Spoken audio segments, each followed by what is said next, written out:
Je me souviendrai toujours de mon premier voyage en tant que président du Cercle des Amitiés franco-marocaines il y a bien longtemps au Maroc. J'avais été invité par un chef d'entreprise marocain qui d'ailleurs était polytechnicien. Et j'ai vu m'attendre à l'aéroport, alors je crois que c'était à Fès, une quarantaine de personnages que je ne connaissais pas du tout, qui étaient des polytechniciens marocains qui avaient tenu à venir me saluer, tout simplement parce que j'étais le président de cette belle époque, de cette belle école à l'époque. Mais tout ceci pour dire que donc les Marocains, et j'en suis très heureux, et l'école en est très fière, hantent ô combien cette école. Alors ils vont avoir peut-être un problème dans l'avenir parce que les Chinois sont en train de débarquer et ils entrent également en rang également serré dans l'école. Alors après l'école polytechnique, Chakib Ben Moussa fait l'école des ponts et chaussées, une des grandes écoles d'application de l'IX, puis l'Institut d'études des entreprises à Lille. Et puis, ce que je rêvais de faire moi-même à la sortie de l'école, un master au MIT, un master scientifique au MIT.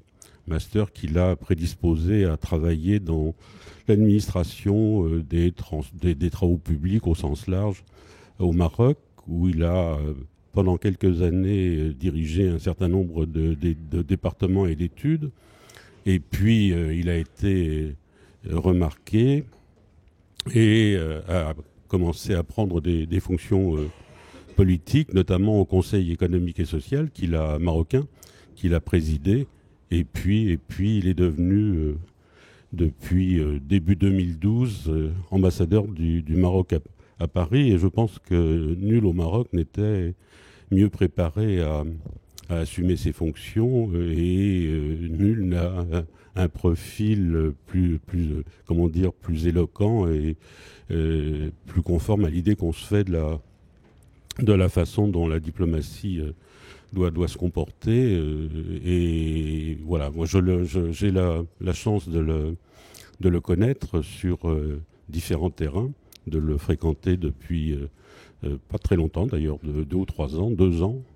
Et encore une fois, je suis ravi, honoré de le connaître, et je suis également ravi et honoré qu'il ait accepté de parler ce matin devant vous, et je lui passe la parole. Merci au Club des Vigilants, merci Bernard pour ces mots d'introduction, tout le plaisir qui est le mien de participer à cet échange ce matin. Et comme convenu avec M. Bois, on avait évoqué le fait peut-être de parler ce matin du Maroc et des défis qui se posent au Maroc, compte tenu du contexte, compte tenu de la conjoncture aujourd'hui. On est dans une période un peu de chamboulement.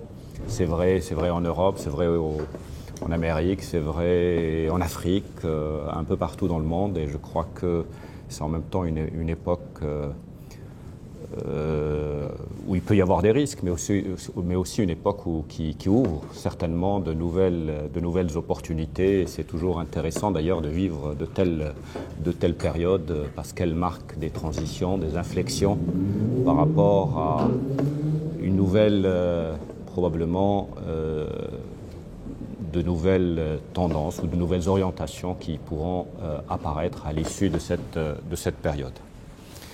Alors, peut-être pour parler du Maroc, je voudrais commencer par évoquer quelques éléments qui peuvent, quelques fondamentaux qui marquent peut-être la spécificité du Maroc. En commençant par le fait, par des éléments liés à la géographie, simplement. Maroc, c'est tout à fait l'extrême nord-ouest de l'Afrique, détroit de Gibraltar. C'est 3500 km de côte sur la Méditerranée et sur l'Atlantique, mais c'est aussi un pays qui, du fait de sa géographie, au sud c'est le désert, c'est le Sahara, à l'est c'est un voisin avec lequel nous avons des relations un peu particulières, peut-être sur lesquelles on pourrait revenir.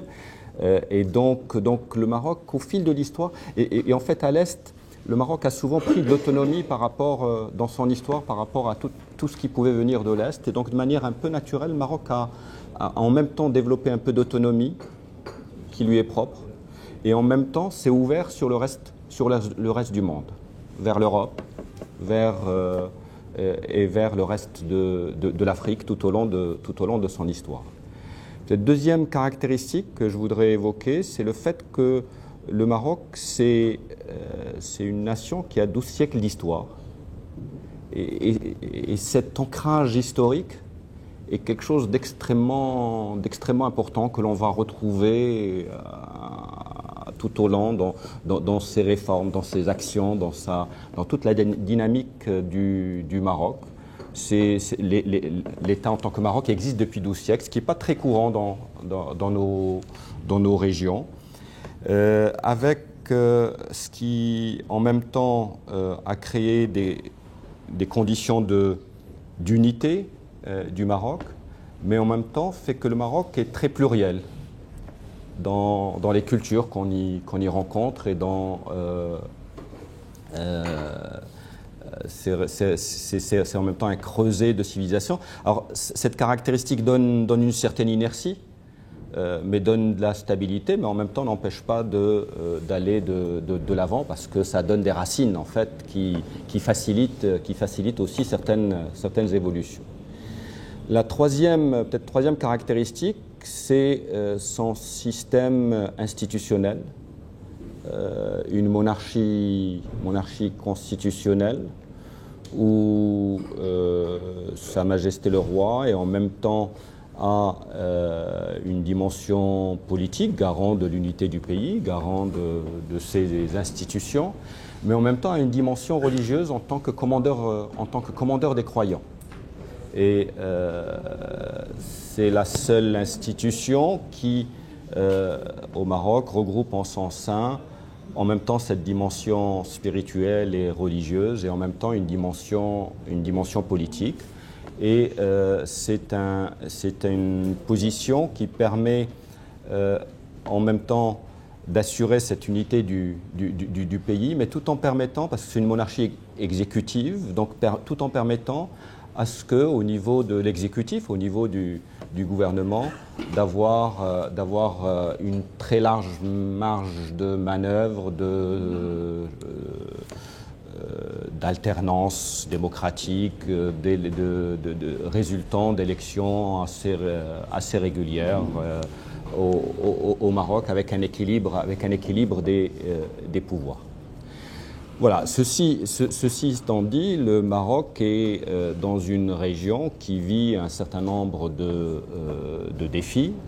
Alors des défis liés à la stabilité, de manière générale.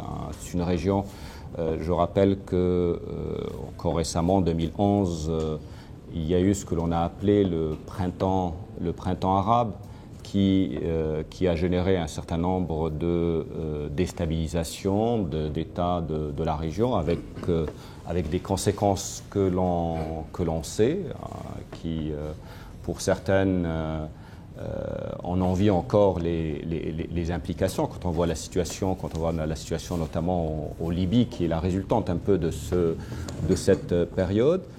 Le Maroc a connu quelques mouvements sociaux à cette période, mais sans une remise en cause de son système. Et cette période a résulté en l'accélération d'un certain nombre de réformes, et notamment l'élaboration d'une nouvelle constitution. Une constitution qui en même temps accélère des réformes démocratiques, des réformes sur les droits humains, rééquilibre les pouvoirs, développe aussi un certain nombre met l'accent sur d'autres formes de gouvernance, en élargissant les espaces de participation citoyens, et en même temps met l'accent sur la régionalisation comme un mécanisme de gouvernance du Maroc à mettre en place et donc a initié tout le processus de mise en place de cette régionalisation. Des réformes qui, quelque part, marquent le fait que le Maroc détermine sa voie à travers et qui lui permettent d'assurer une plus grande, en même temps, inclusivité des différentes catégories de population, différentes régions du Maroc, différents territoires. Le Maroc est pluriel aussi sur le plan géographique, entre le Sahara, les plateaux, les montagnes, les zones littorales. Et donc, gérer cette inclusivité territoriale, gérer l'inclusivité sur le plan sur le plan social aussi, avec des écarts sociaux qui sont aussi là et qu'il convient de corriger par différentes politiques qui sont mises en place. Le deuxième défi auquel le Maroc a à faire face, c'est un défi lié aux questions de sécurité. Le Maroc est dans une région sahélo-saharienne qui elle-même est un espace où se sont développés, installés déjà depuis quelque temps, bien avant les événements de 2011, des mouvances terroristes relevant de Al-Qaïda, relevant avant Al-Qaïda, même du GIA, du GSPC, et tous ces mouvances utilisent les espaces sahéliens qui sont de grandes étendues ou un certain nombre non maîtrisés par les États, qui sont des étendues où les conditions de vie sont extrêmement difficiles, où traditionnellement il y a toujours eu un certain nombre de réseaux qui survivaient de l'échange. Ce que l'on appelle ailleurs de la contrebande, là-bas est vécu comme étant simplement du commerce, puisque les frontières sur le terrain sont des frontières qui n'existent pas. Elles existent sur le papier, mais n'existent pas réellement sur le terrain.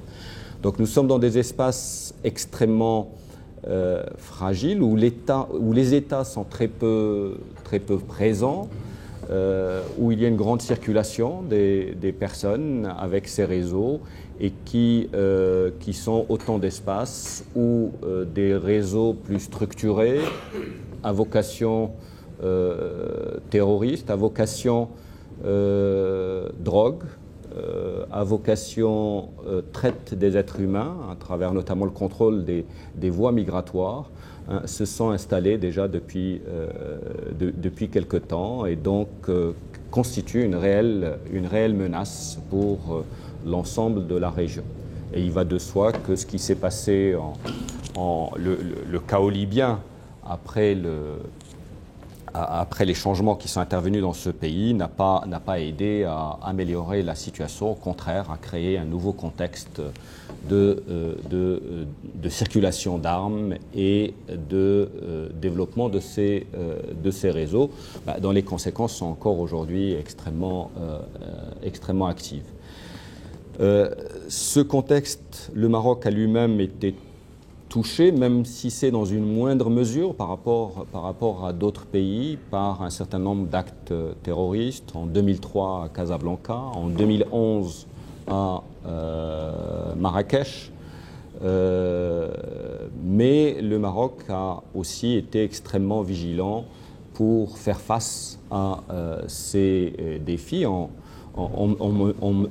menant un certain nombre d'actions, des actions sur le plan sécuritaire pour mieux se protéger, se donner les textes et les conditions juridiques pour l'action des services de sécurité pour se protéger contre un certain nombre de cellules terroristes qui cherchent à s'implanter ou cherchent à recruter au Maroc pour d'autres régions du monde, notamment vers la Syrie ou l'Irak. Il a aussi mis en place une approche qui permette en même temps mettre l'accent sur la maîtrise du champ religieux, puisque là aussi on était sur un domaine où qui permettait à travers la diffusion d'un discours extrémiste de créer du recrutement, très souvent assez loin de la pratique de l'islam telle qu'elle s'est toujours faite au Maroc. Au Maroc, ça a toujours été une pratique du fait de son rite malikite, et où l'accent est mis sur la contextualisation du Coran et de l'interprétation du Coran. Et la dimension spirituelle a toujours été très forte au Maroc, au détriment de la dimension purement, je dirais, rite ou application des préceptes à la lettre de l'islam. Donc une maîtrise du champ religieux, une action aussi sur tout ce qui est action solidaire au niveau social pour éviter que des populations fragiles puissent être recrutées ou puissent être et enrôlées, embrigadées par un certain nombre de courants extrémistes. Avec des résultats qu'il faut le reconnaître, sont des résultats plutôt positifs, puisque cela a permis de prémunir le Maroc par rapport à ces risques, au moins dans une certaine mesure. Le troisième défi est un défi lié, c'est le défi migratoire. Le Maroc est une zone aussi, a souvent été un pays d'origine de la migration. Progressivement, il est devenu une zone de transit, et puis plus dernièrement d'être une zone aussi d'installation et de destination d'un certain nombre de migrants, beaucoup provenant d'Afrique subsaharienne. Le Maroc, je rappelle que dans début des années 2000, la Méditerranée occidentale a connu des flux extrêmement importants en matière de migration, notamment du fait que le détroit de Gibraltar, finalement, ce n'est que 14 kilomètres séparant le Maroc de l'Europe, et du fait de l'existence d'enclaves espagnoles à Ceuta et Melilla, sur le territoire marocain, et qui créait une attractivité assez forte pour un certain nombre de migrants. Et le Maroc a très tôt, dans une démarche qu'il considérait comme étant une démarche de co-responsabilité, a mis en place des mécanismes permettant de protéger le littoral pour lutter contre un certain nombre de réseaux qui s'organisaient pour justement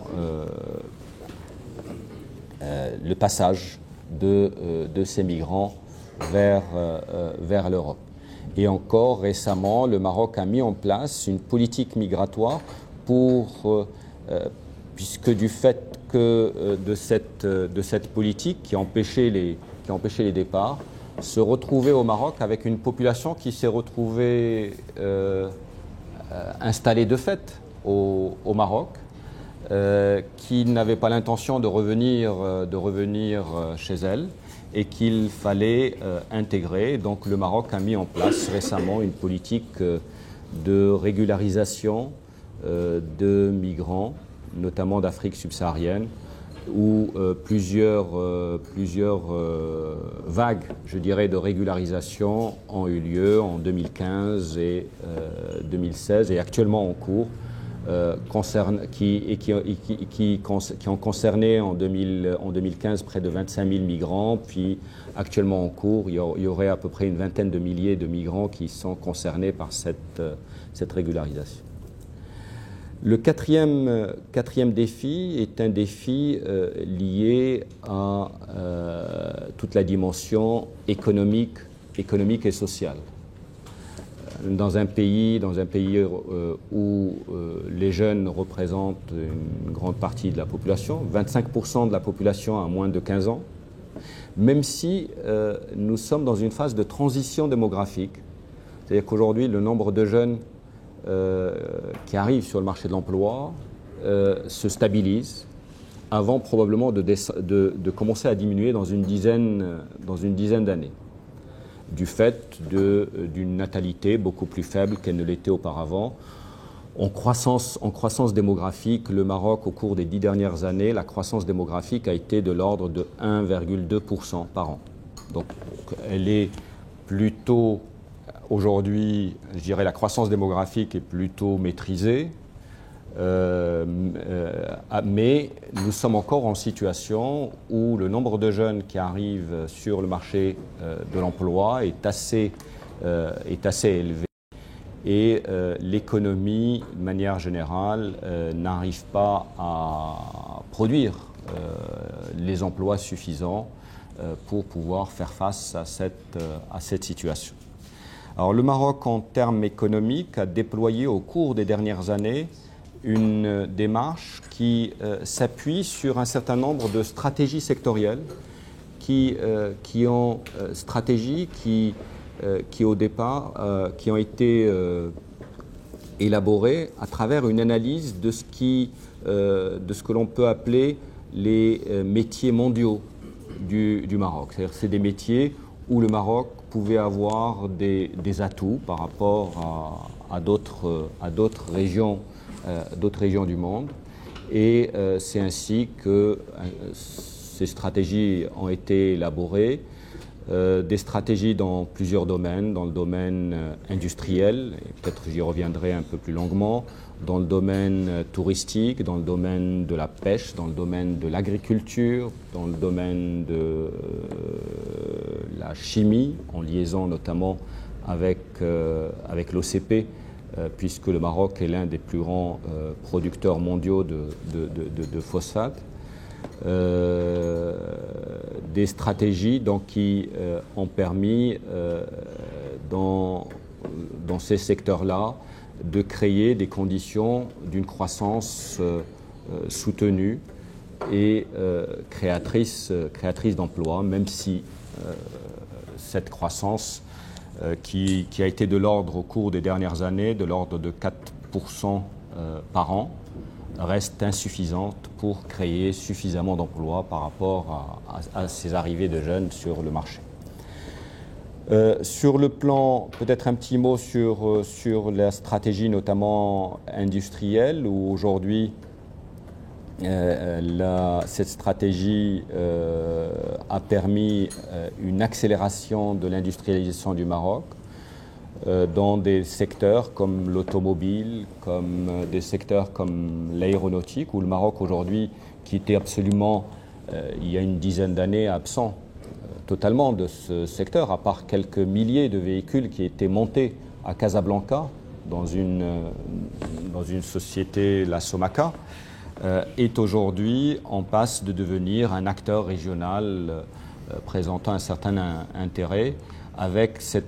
Aujourd'hui, on est autour d'un peu plus de 400 000 véhicules par an produits au Maroc, avec l'objectif d'atteindre d'ici quelques années le million de véhicules, puisque à côté de Renault, qui est aujourd'hui l'un des constructeurs installés au Maroc, Peugeot est en train de s'installer au Maroc et devrait démarrer sa production en 2019. Et puis un troisième constructeur est attendu et pourrait aussi s'installer au Maroc. Mais au-delà des constructeurs, ce qui est intéressant, c'est tout l'écosystème qui a pu se développer autour un écosystème qui permet de regrouper un ensemble de fournisseurs et d'être réellement de faire de la région un pôle de développement de l'industrie automobile. Alors, au service, nous sommes réellement dans une approche, cette industrie automobile qui se développe montre combien on peut être dans une démarche de co-développement où les grands acteurs utilisent certains avantages du Maroc pour améliorer leur compétitivité et pour finalement soit préserver, soit élargir leur part de marché mondial. Et donc le Maroc est utilisé comme plateforme dans ce domaine-là. De la même manière, dans le domaine de l'aéronautique, il y a aussi d'autres exemples qui peuvent être cités et qui sont assez intéressants.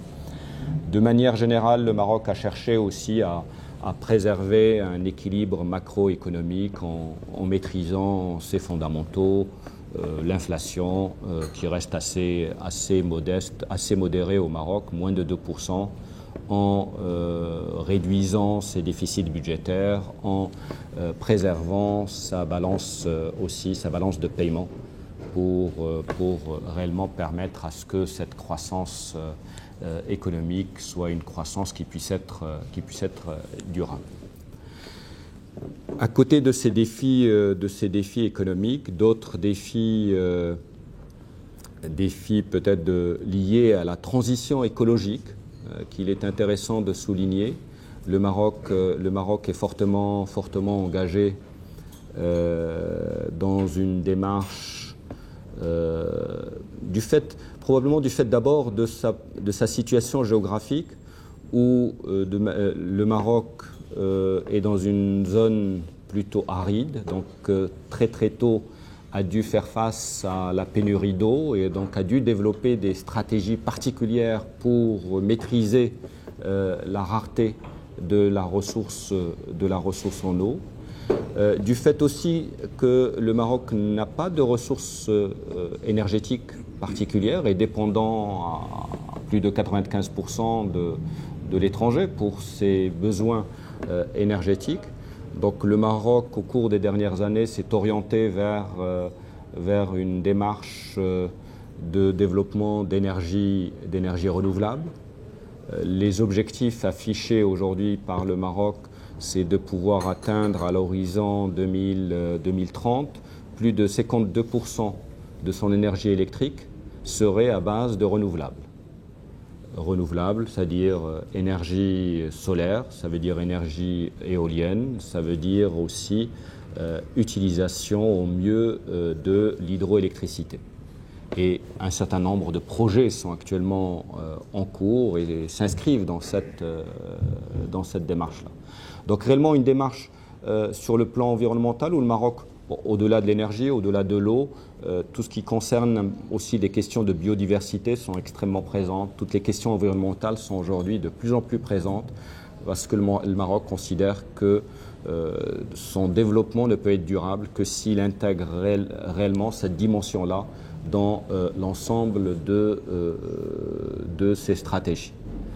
Voilà un petit peu un certain nombre de questions qui se posent au Maroc. Peut-être un mot sur le fait que aujourd'hui, nous avons sur l'agenda international cette question du Sahara qui revient très souvent. Peut-être vous en dire un petit mot parce qu'elle fait partie d'un certain nombre de dossiers sur lesquels le Maroc est très fortement mobilisé, que ce soit aux Nations Unies, que ce soit au niveau de l'Union africaine, que ce soit en liaison dans ses relations avec l'Union européenne. Simplement pour rappeler que le Maroc a eu depuis toujours des liens extrêmement forts avec le Sahara, des liens d'allégeance, des liens historiques. Ces liens aujourd'hui sont contestés par quelques pays, même s'ils sont en nombre limité, qui contestent et qui souhaitent ou qui encouragent ou qui militent pour la création d'un État au sud du Maroc, sur les territoires marocains, donc dans ce qui est appelé aujourd'hui le Sahara occidental. Au point que, je dirais, cette structure, République arabe démocratique sahraoui, est devenue, a adhéré ou a été acceptée comme membre de l'Union africaine en 1984.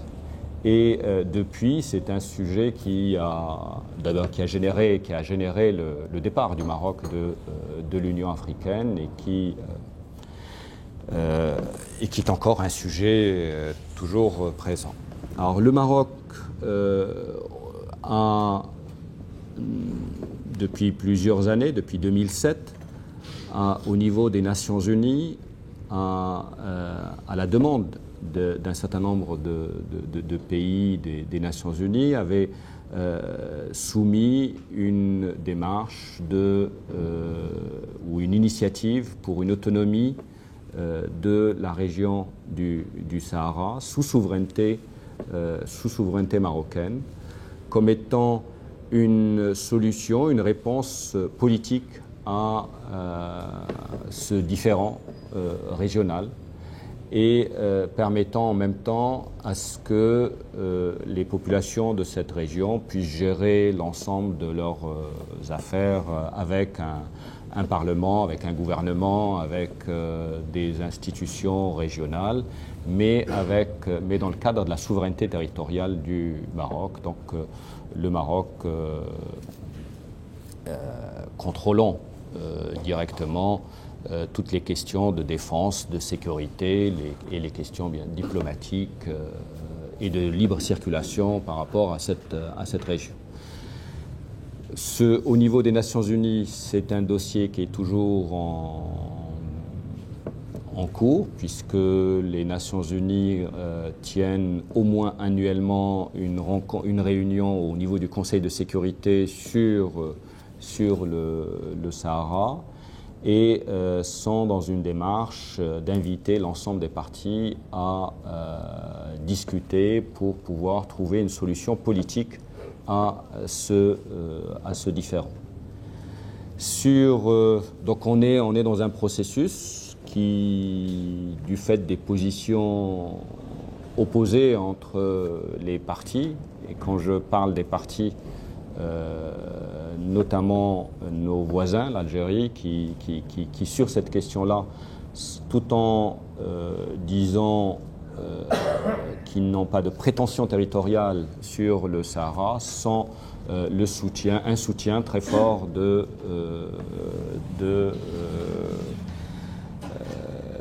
l'indépendance du Sahara. Donc tout en poursuivant cette démarche au niveau des Nations Unies, le Maroc au niveau territorial, sur le terrain, essaye de créer des conditions d'un développement plus rapide, plus fort de cette région à travers en même temps un processus de régionalisation avancée, donc permettant à ce que les populations sur place puissent renforcer leurs attributions et leurs pouvoirs, mais aussi à travers un plan de développement des provinces du Sud qui est extrêmement ambitieux. L'objectif est réellement de faire de cette région une zone de transition entre le nord du Maroc et l'Europe et l'Afrique subsaharienne, et avec l'idée que le développement territorial, le développement humain, le renforcement des institutions sur le terrain pourrait aussi participer à la solution politique pour l'ensemble de cette région. Voilà de manière un peu rapide quelques éléments ou une vision sur les défis, sur les problématiques qui se posent au niveau de la région. Et bien sûr, je suis à votre disposition pour répondre aux questions qui pourraient être posées sur l'un ou l'autre des points que j'ai évoqués ou sur d'autres que je n'ai pas évoqués, bien sûr. Quid de la middle class marocaine, qui est un gage de sécurité important dans tous les pays et particulièrement au Maroc. Et puis, une deuxième question accessoire, si j'ose dire, sur l'Europe. Quand on regarde les flux commerciaux entre le Maroc et l'Europe, dans le fond, le Maroc fait partie de l'Union européenne, a un flux d'échanges avec toutes les nations européennes qui est équivalent à celui de beaucoup de pays européens. Alors, quelles conclusions en tirer pour l'avenir des relations entre ce pays et l'Union européenne? Est-ce qu'il faut créer un second cercle, si j'ose dire, de cette union qui idée qu'on a déjà développée dans d'autres domaines pour l'Europe, mais pour les pays qui ont donc des liens extraordinairement étroits sur le plan économique avec notre communauté. Nous avons cette middle class, une classe moyenne qui est en train de se développer. Elle n'est pas encore suffisamment large pour créer les conditions d'une stabilité suffisante. La question des écarts sociaux et des inégalités est encore une question posée. Inégalité entre monde urbain et monde rural, et inégalité entre classes sociales dans un même milieu.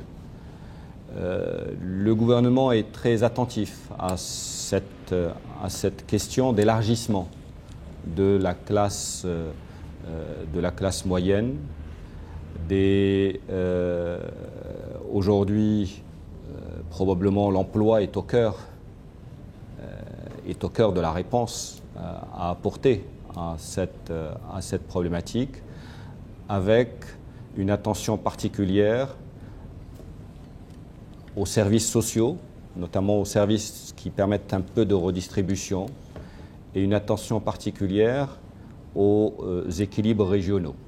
Et la régionalisation avancée qui est annoncée au Maroc devrait aider à participer à ce processus. Sur la relation à l'Union européenne, c'est une relation où la dimension commerciale est très présente, mais qui probablement va largement au-delà de cette dimension commerciale.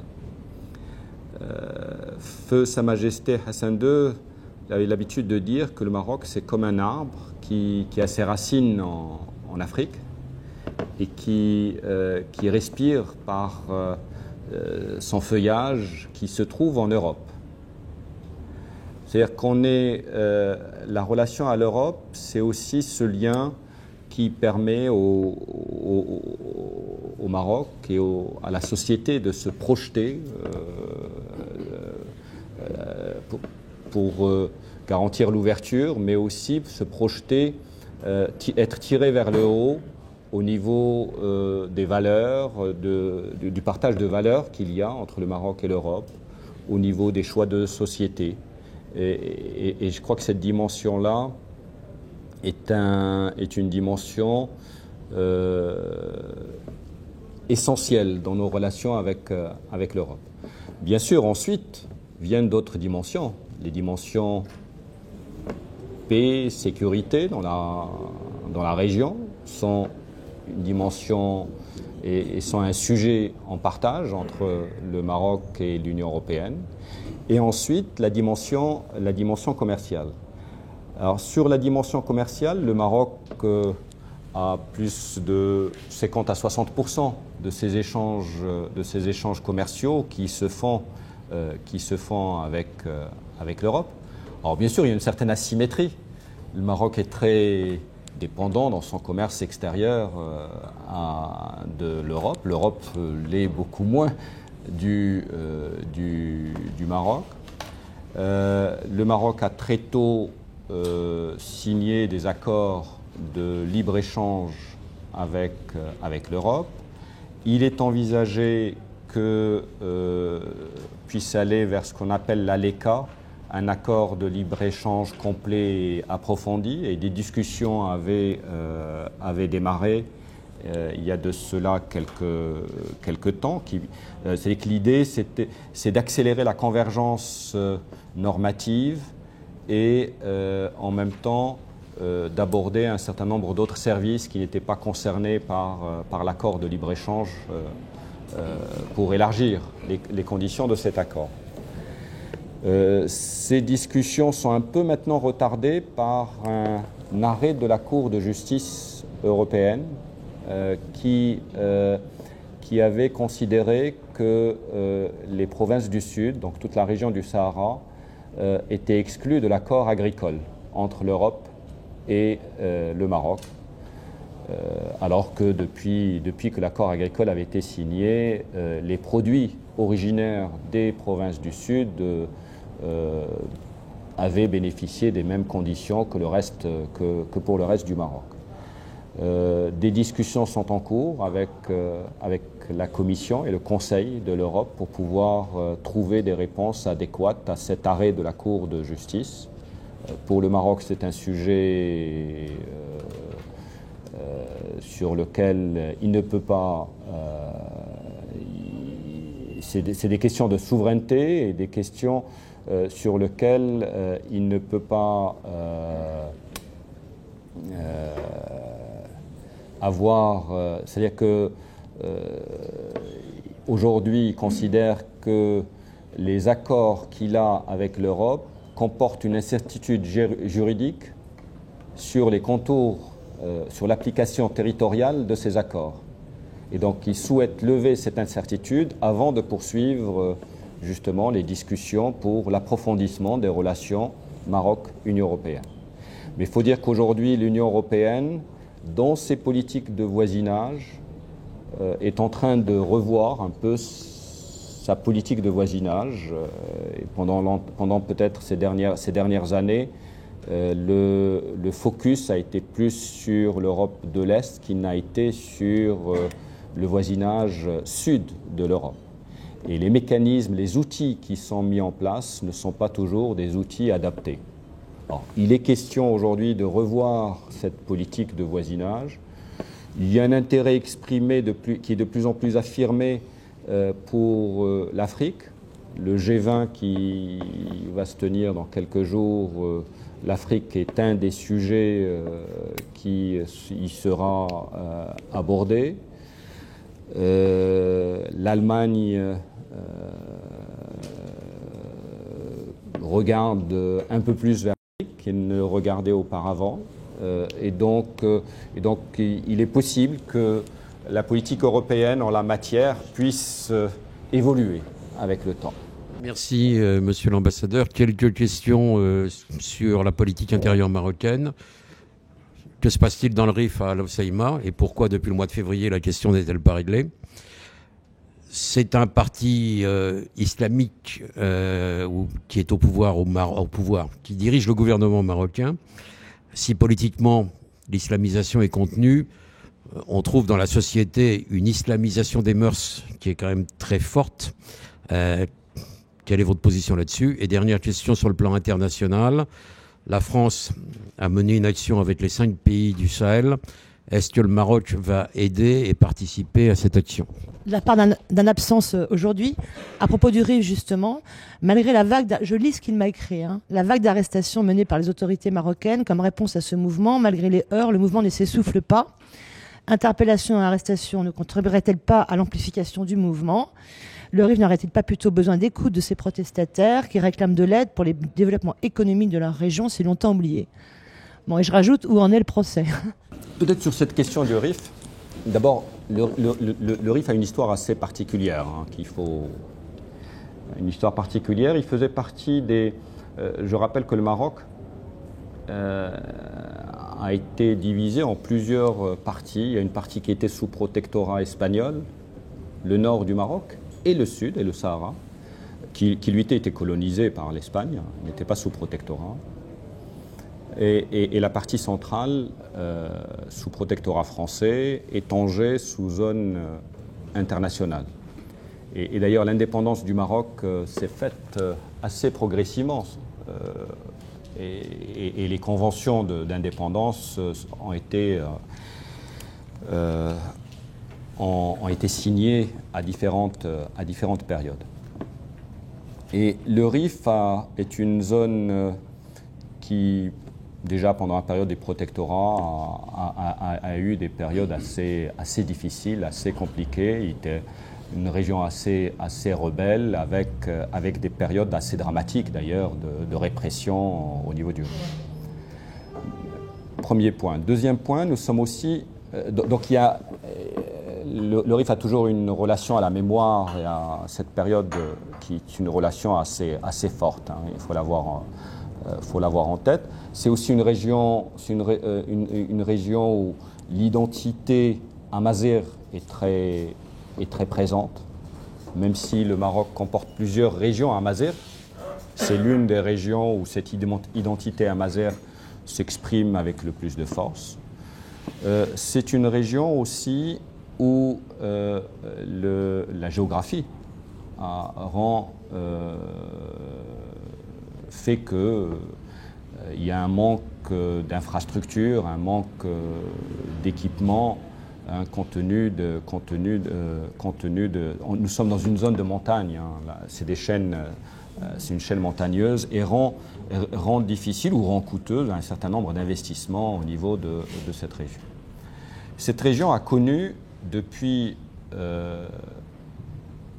début des années 2000, particulièrement depuis le tremblement de terre d'Al Hoceima, donc 2004, des investissements considérables, uniques dans l'histoire du Maroc, qui sont faits par la solidarité de l'ensemble des régions, parce qu'il y avait un retard à rattraper, parce qu'il y avait un processus aussi de réconciliation à reconstruire avec cette région-là.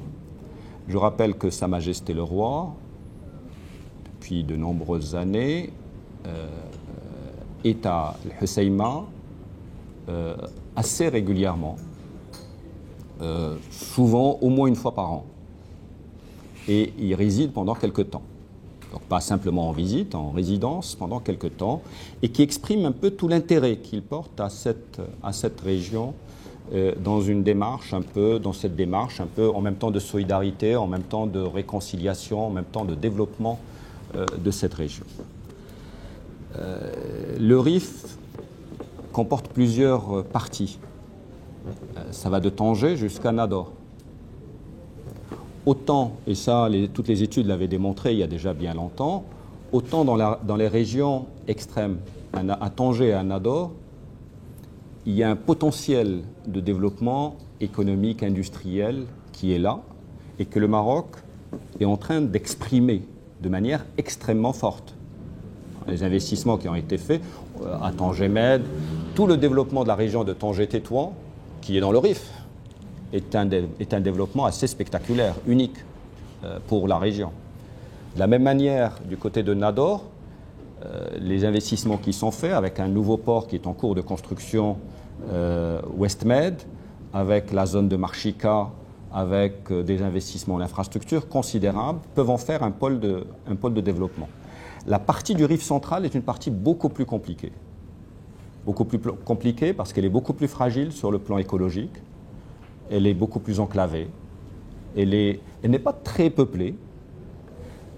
Il y a eu développement, du fait de cette situation, développement dans cette région d'un certain nombre d'activités aussi informelles qu'il faut bien avoir en tête, hein, qui se sont développées dans toute cette zone-là de manière historique et qui se poursuivent encore actuellement malgré un certain nombre de mesures pour trouver des alternatives à ces activités informelles.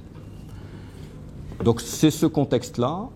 Il y a eu, début du mois d'octobre, un incident dramatique lié au décès d'un jeune qui était actif en matière de contrebande dans le domaine de la pêche.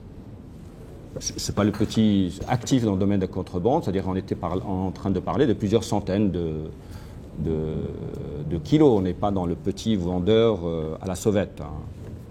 Et qui, ayant ces marchandises confisquées par les services locaux et voulant protester contre l'envoi à la décharge de ces marchandises, a cherché à retirer ces marchandises de la benne à ordures et s'est retrouvé broyé par un accident dramatique. Cet événement a suscité une émotion énorme dans la région, à Al Hoceima, mais au-delà de la région, un peu partout au Maroc. Sa Majesté a tout de suite réagi, a demandé à une délégation au plus haut niveau de se rendre sur place. Mais cela a créé, ça a été une sorte de déclic qui a été un point de départ pour un certain nombre de mouvements sociaux qui demandaient à ce qu'une attention plus particulière plus forte encore soit accordée à cette région sur le plan économique et social. Alors, en mettant en avant le fait qu'un certain nombre de programmes, d'un certain nombre de projets économiques et sociaux connaissaient un certain retard. Alors depuis, on est en train de parler d'octobre. Depuis octobre jusqu'au mois de mars-avril, le dialogue ininterrompu, un certain nombre de missions ministérielles, un certain nombre d'engagements ont été pris pour que les projets qui avaient été arrêtés puissent se mettre en place et puissent être accélérés. Donc le dialogue a été ininterrompu. Dialogue qui s'est déroulé sans aucune intervention. C'est que les forces de l'ordre étaient là, mais sans aucune intervention particulière, en dehors d'assurer la sécurité des biens et des populations. Jusqu'à un certain nombre de dérapages qui ont eu lieu. Quelques dérapages à signaler. Incendie d'une résidence de police dans une ville à côté de la Hoceima au mois de mars, comme ça. Et plus dernièrement, intervention de l'un des leaders de ce mouvement au niveau d'une mosquée pendant le prêche, dans une démarche qui rappelle un petit peu ce qui a pu se passer dans d'autres régions du monde. Les services, les autorités locales ont considéré que peut-être un certain niveau était dépassé et que les acteurs, certains, pas la population, puisque la population, dans ses revendications sociales et dans ses attentes, on peut considérer que c'est des attentes tout à fait justifiées par rapport à une zone défavorisée, mais que l'on avait dépassé un certain seuil. Et donc, des interventions de la police, des interventions de la justice ont eu lieu pour pouvoir arrêter un certain nombre de personnes qui étaient les acteurs de ces mouvements, les traduire devant la justice, avec toutes les garanties nécessaires pour que la justice puisse dire de manière sereine, puisse s'exprimer et puisse dire quelle culpabilité ou pas, et dans le cadre d'une démarche normale des services de l'État, mais en même temps dans une démarche où le dialogue avec la population, avec les institutions, puisse rester un dialogue ouvert. Alors voilà où nous en sommes aujourd'hui. Des missions ministérielles nombreuses se rendent sur la région. Il y a des engagements pour qu'un certain nombre de projets puissent être accélérés. Mais je crois que derrière tout ça, il faut bien se rendre compte qu'il y a aussi, de la part d'un certain nombre d'acteurs, un peu d'instrumentalisation, d'attente de la population qui peuvent être tout à fait légitimes. Et c'est cette instrumentalisation qu'il faut en même temps combattre. Instrumentalisation qui peut provenir de plusieurs canaux. Je disais que nous sommes aussi dans une zone où l'informel est très présent. Quelle est la part des acteurs de cet informel dans ce processus-là? Nous sommes dans une zone qui a donné lieu à beaucoup d'émigration vers l'Europe.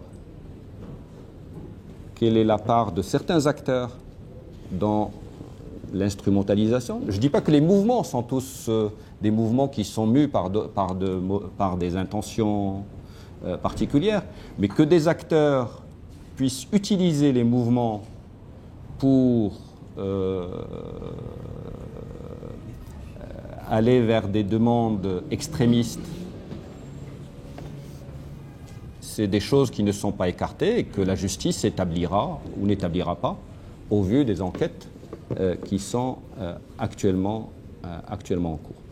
Voilà, donc on est, pour relativiser tout ça, je crois qu'en France, les mouvements qui ont eu lieu dans le Rif ont été présentés comme si le Maroc, dans sa totalité, était en phase de révolution, etc.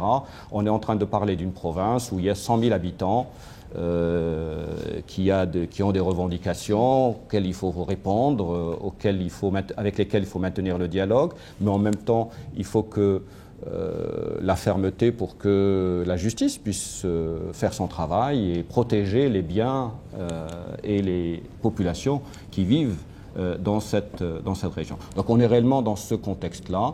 Bon, je pense les choses progressivement pourraient, puissent être gérées dans une certaine sérénité. Nous sommes aussi dans une zone où probablement les corps intermédiaires n'ont pas joué leur rôle. Élus locaux, élus nationaux, syndicats, etc. C'est-à-dire que quand le mouvement s'est déclaré, en fait, la régulation n'a pas bien fonctionné. Il faudra en tirer des conséquences, faudra tirer des enseignements.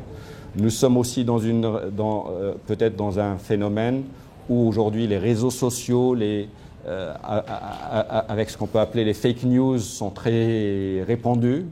Comment demain gérer des choses de cette nature-là en retrouvant de la confiance entre les différents acteurs. Je crois que tout cela nous interpelle pour trouver des réponses adéquates, aussi bien pour ce qui se passe actuellement que par rapport à l'avenir.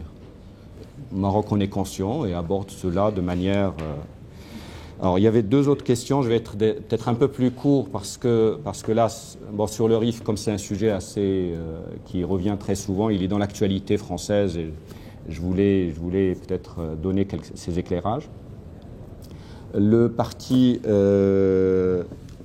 islamique, le parti PJD, alors c'est un parti à référentiel islamique sans être un parti islamique dans le sens où, au niveau de ses statuts, la religion n'est pas un élément différenciant ce parti des autres partis. Au Maroc, la religion, l'islam est une religion partagée par l'ensemble des partis du Maroc. Maintenant, son référentiel, son ADN est une ADN où bien sûr, ses positions sont dictées par sa vision de la société s'inspirant d'un certain nombre de principes assez conservateurs sur le plan de l'islam et s'inscrivant dans une forme de solidarité avec d'autres mouvements islamiques à travers le monde. Le Maroc a géré une alternance politique avec l'arrivée du PJD en 2011 au gouvernement, à la tête du gouvernement. Le PJD est à la tête d'une coalition de cinq partis. Il n'a pas de majorité au Parlement. Il n'a la majorité qu'à travers sa coalition. La constitution du dernier gouvernement a pris un certain temps du fait de ces équilibres-là. La différence entre être premier parti au Maroc et de ce fait-là, la constitution du Maroc de 2011 donne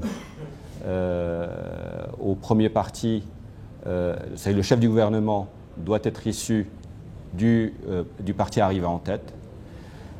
Il y a une différence entre être premier parti et avoir une majorité, et il y a des équilibres qui, au niveau national, sont trouvés. En même temps, ce renforcement ou cette plus grande religiosité peut-être qui est observée au niveau de la société est une réalité où aujourd'hui, peut-être face à la mondialisation, il y a mondialisation économique, mais mondialisation aussi culturelle, il y a des attaches où les besoins ont besoin de racines, mais cette religiosité, dans beaucoup de cas, ne s'exprime pas par des prises de position radicales et exprime une sensibilité aujourd'hui qui est relativement présente. Et tous les travaux qui se font sur les champs religieux permettent aussi d'encadrer pour conserver à cette religiosité sa dimension spirituelle sans qu'elle puisse se transformer en une instrumentalisation politique. Et je crois que c'est là le cœur de... Et sur le G5 Sahel, le Maroc suit cette évolution avec beaucoup d'intérêt. Il n'est pas directement partie prenante du G5 Sahel, mais a exprimé son intérêt à appuyer une telle initiative. Je souhaitais vous poser une question en rapport avec l'exercice de la liberté religieuse. Il y a quelque chose quand même de très particulier dans la monarchie marocaine, puisque dans la titulature du roi, il y a quand même la notion de commandeur des croyants qui est quelque chose d'absolument particulier, qu'on ne retrouve pas dans d'autres pays de tradition musulmane. Une fois que l'on a dit ceci, une des questions qui se pose est la capacité pour un Marocain qui voudrait se convertir à une autre religion, par exemple au christianisme, ou à un missionnaire catholique qui se trouverait en terre marocaine, d'accueillir, si c'était souhaité, la conversion d'un national résident marocain. Sachant que, d'un point de vue dogmatique, le Coran règle la question par une impossibilité de ce type de conversion. Donc comment se gère, si vous voulez, le fait que le Maroc s'insère dans une mondialisation et a des rapports, notamment avec une Europe occidentale où la liberté de conscience est un acquis et où la conversion à l'islam est une possibilité, avec l'impossibilité pour ses propres nationaux sur son sol de se convertir, s'ils le souhaitent naturellement, à une autre religion, doublé du fait que le Maroc, tant d'un point de vue financier et politique, dans le cadre de la mission de son monarque, appuie le développement de l'islam et le prosélytisme hors de ses frontières, notamment à Madagascar par exemple, et que un agent, une personne étrangère se trouvant au Maroc et voulant y exercer une activité économique est parfois ou souvent confronté à ce que l'on appelle la shahada administrative, c'est-à-dire une conversion formelle à l'islam dans le cadre de l'exercice de ses activités. Donc dans un contexte où on se retrouve avec une sensibilité des populations d'Europe occidentale qui, même si elles sont assez déchristianisées,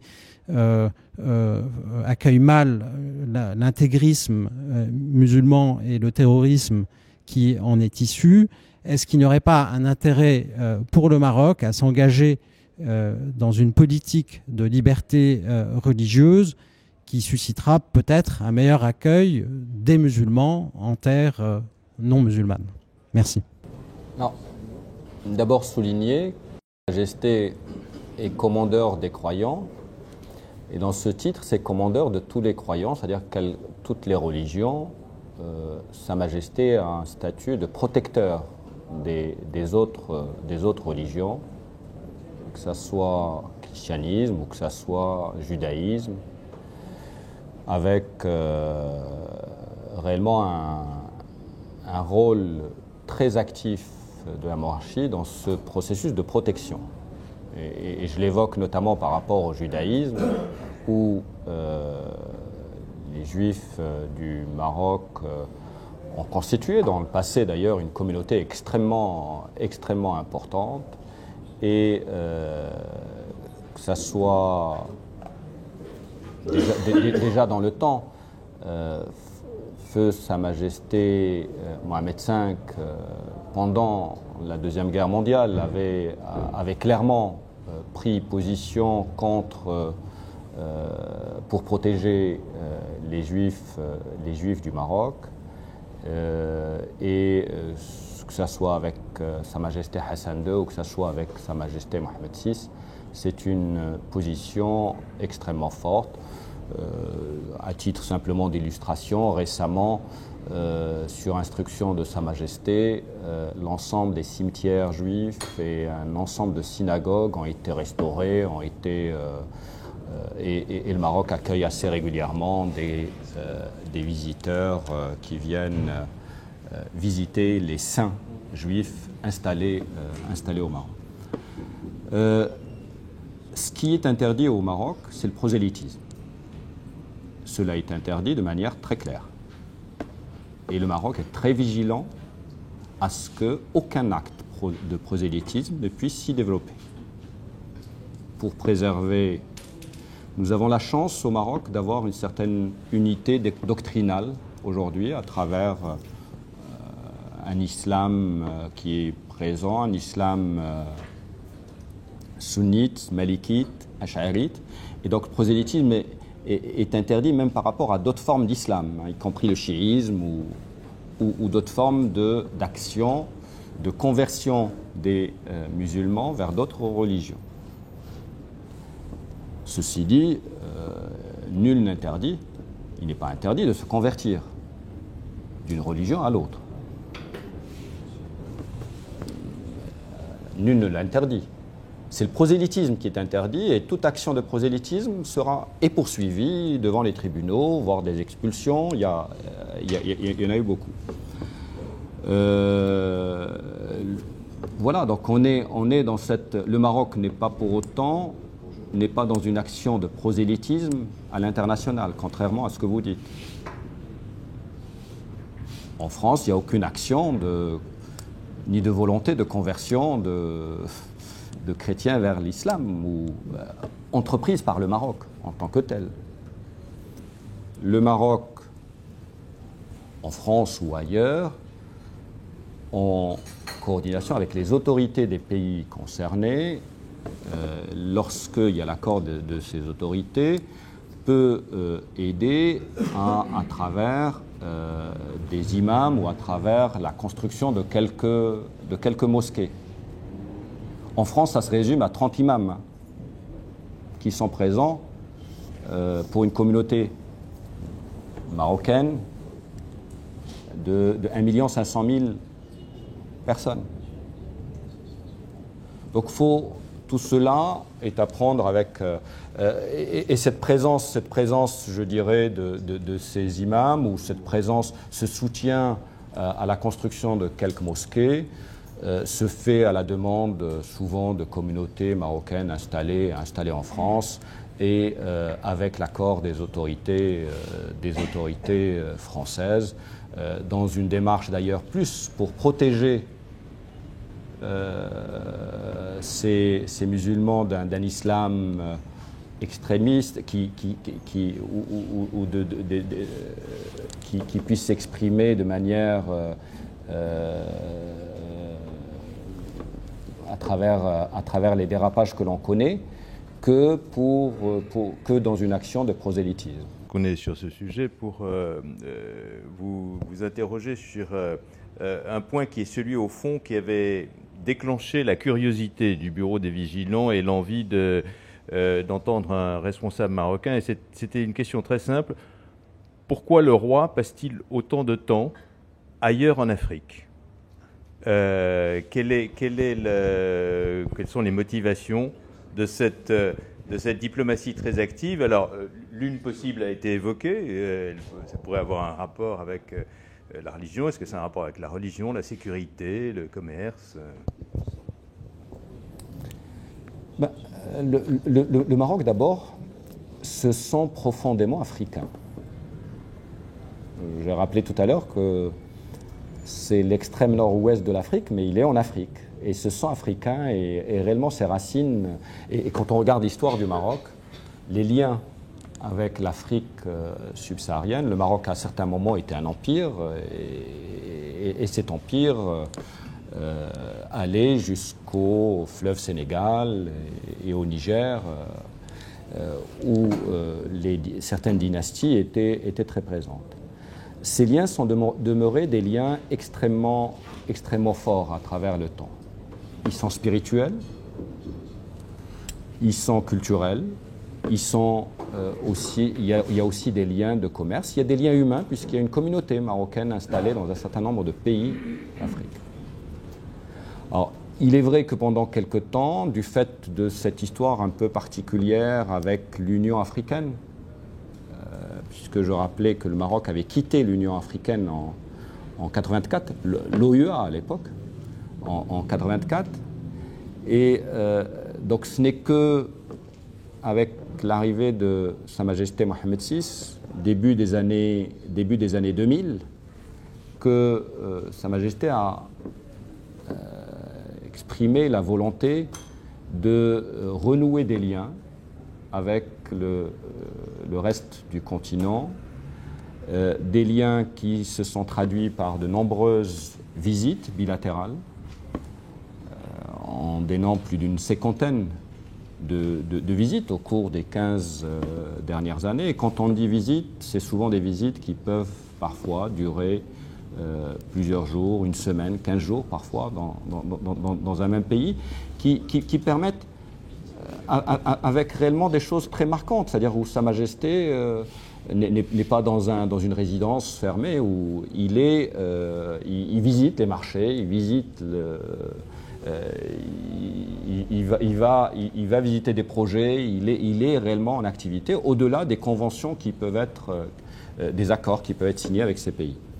Et le Maroc a développé un certain nombre, aujourd'hui, cet intérêt a développé une coopération sud-sud multidimensionnelle qui englobe ces différentes dimensions économiques, culturelles, spirituelles, politiques, sécuritaires.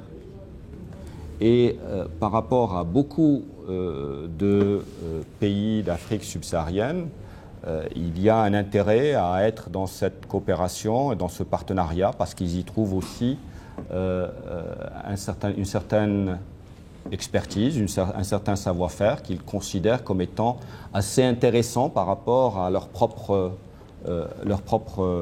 vécu. Je rappelle que le Maroc est aujourd'hui premier investisseur africain en Afrique de l'Ouest et deuxième investisseur africain en Afrique, de manière après l'Afrique du Sud. Donc beaucoup d'entreprises marocaines se sont installées et ont investi en Afrique subsaharienne, des réseaux bancaires. Nous avons 3 grandes banques qui sont implantées dans une trentaine de pays en Afrique subsaharienne, un réseau d'assurance, un réseau. Le Maroc est très présent dans les télécoms, dans un certain nombre de pays. Il est très présent dans le domaine agricole.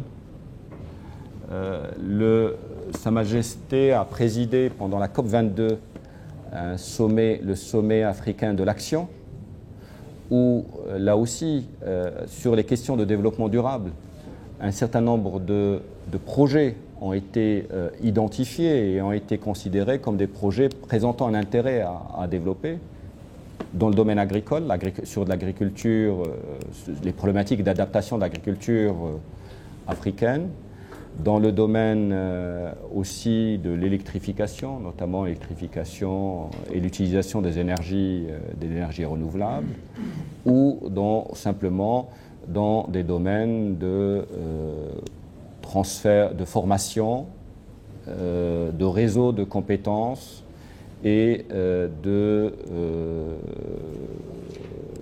transfert de technologies.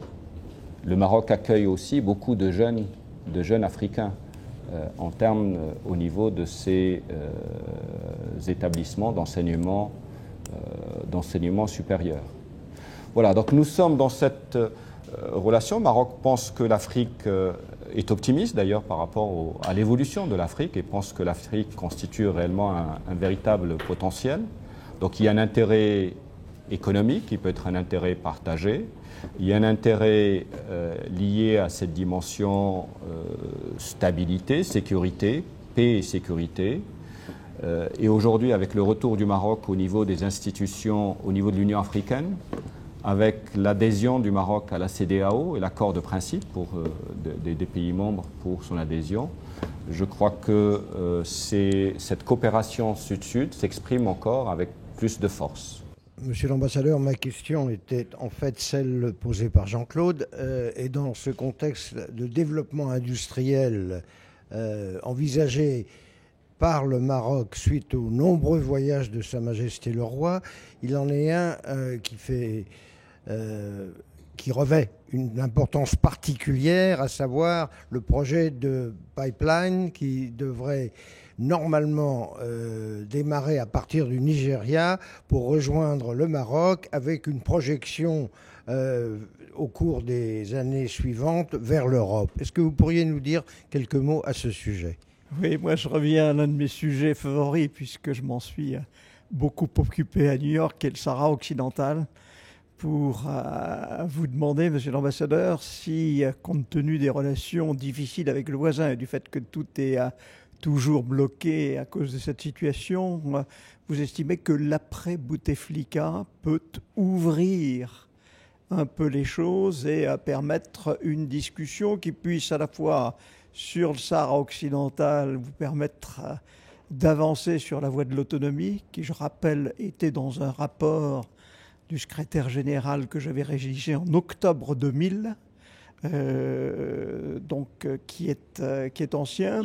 Deuxièmement, sur la question de la régionalisation avancée que vous évoquiez, il est évident que il y a toujours eu des interrogations au Maroc sur la possibilité d'avoir une régionalisation qui touche toutes les régions. Ne pensez-vous pas que le Sahara occidental est une région différente et que la régionalisation ne peut être conçue de la même manière? Nous avons la conviction que c'est un projet qui a du sens, parce que c'est un projet qui traverse un ensemble de pays qui pourraient bénéficier de ce gazoduc pour leur propre développement économique et qui peut permettre, là aujourd'hui le Maroc est lui-même très dépendant pour ses besoins énergétiques. Le fait d'avoir une large partie de son mix énergétique qui est à base de renouvelables fait que, de manière naturelle, il a besoin de gaz naturel, et donc le Maroc est en train d'aller vers renforcement de son approvisionnement en gaz. Donc cela a du sens aussi pour le Maroc et pour son propre développement. Donc on pense qu'il y a là quelque chose qui peut être gagnant-gagnant. Je crois que les études ne font que actuellement démarrer. Elles sont portées par le Nigeria et le Maroc, mais en associant l'ensemble des pays concernés de la région. Et nous avons bon espoir que ce projet puisse voir réellement le jour. Jusqu'à présent, comme on en est à la phase, parce qu'il peut y avoir plusieurs schémas. Il peut y avoir soit un passage terrestre, soit ça peut être maritime, et on peut être dans des logiques où soit l'ensemble de ces pays peuvent être contributeurs à la réalisation, soit ils peuvent simplement autoriser le passage moyennant une certaine rémunération. Mais je pense qu'aujourd'hui, cette étude va être déterminante pour l'avenir du projet, et les moyens ont été mis en place pour que l'étude puisse être conduite dans des délais raisonnables et que les décisions finales puissent en découler. Sur le ça, je partage le point de vue qu'effectivement l'autonomie était dans les rapports des Nations Unies, et le Maroc d'ailleurs a proposé une initiative d'autonomie qu'après un grand travail interne de consultation, de discussion interne pour trouver la forme acceptable au niveau national. Alors aujourd'hui, l'idée c'est que nous avons deux dynamiques qui sont des dynamiques parallèles. Nous avons, aux Nations Unies, il y a cette initiative d'autonomie qui va très loin et qui n'est pas envisagée comme étant généralisable à d'autres régions du Maroc. Par contre, simultanément, en attendant qu'aux Nations Unies les choses avancent, nous avons considéré que le Maroc ne peut pas rester sur cette question de régionalisation en situation de statu quo. Donc il a été une dynamique interne, maroco-marocaine, là. est en cours avec une régionalisation avancée qui qui renforce la régionalisation dans l'ensemble des régions du Maroc, y compris dans les régions qui se trouvent au Sahara, et qui permet d'avoir une approche qui peut être dissymétrique, c'est-à-dire qu'on n'est pas obligé d'avoir la régionalisation au même moment, de la même manière, avec les mêmes attributions partout. Donc la loi organique de la régionalisation permet cela. Mais on est dans un processus maroco-marocain, je dirais. Là, il n'est pas soumis ni aux Nations Unies, ni à quiconque.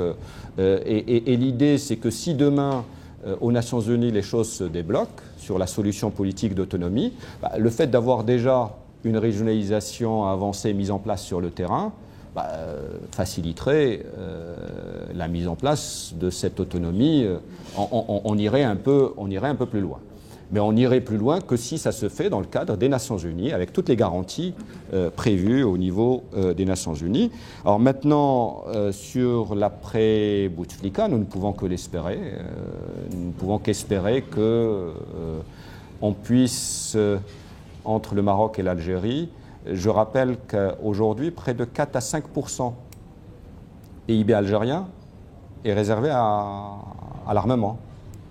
On considère que le manque de coopération au niveau du Maghreb, c'est 2 à 3% du PIB. Donc il peut y avoir des raisons réellement objectives de dire si on peut, à travers réponse à cette problématique, trouver l'accord qui convient, ça ne peut être qu'à l'avantage des populations et de la stabilité de la région.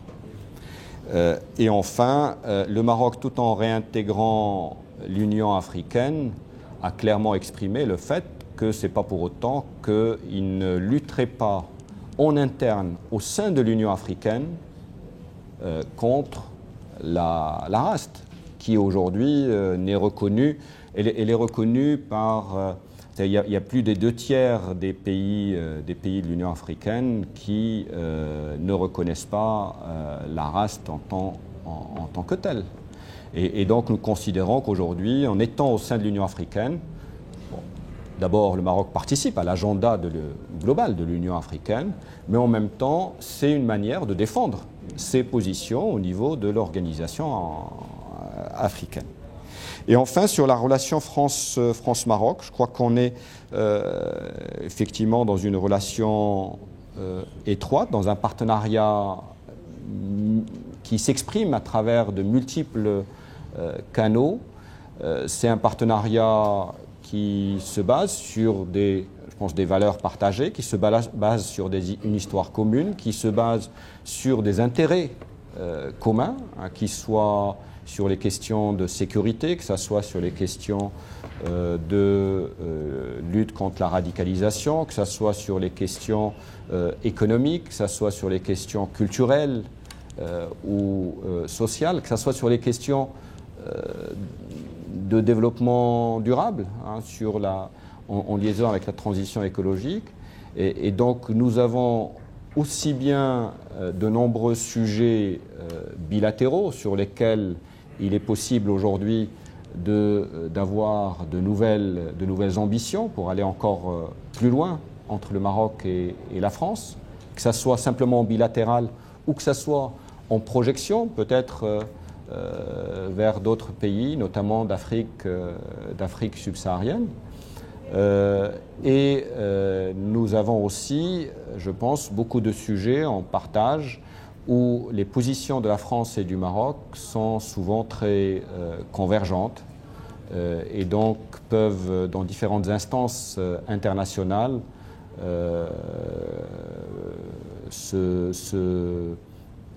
être en appui et permettre qu'un certain nombre d'initiatives puissent avancer. Donc c'est autant de thématiques, qui permettent à ce que cette relation France-Maroc puisse se développer et aller de l'avant. Et je crois que la première visite du président Macron, qui a eu lieu il y a de cela quelques semaines, a été en cela très symbolique C'était en même temps une visite d'amitié, une visite de travail, une visite où une rencontre directe entre le président de la République et Sa Majesté le Roi ont pu avoir lieu, et qui a annoncé en même temps une future visite d'État du président de la République qui pourrait avoir lieu avant la fin de l'année, avec un agenda en conséquence qui exprime toute cette volonté de renforcer cette relation entre nos deux pays. Monsieur l'ambassadeur, merci beaucoup.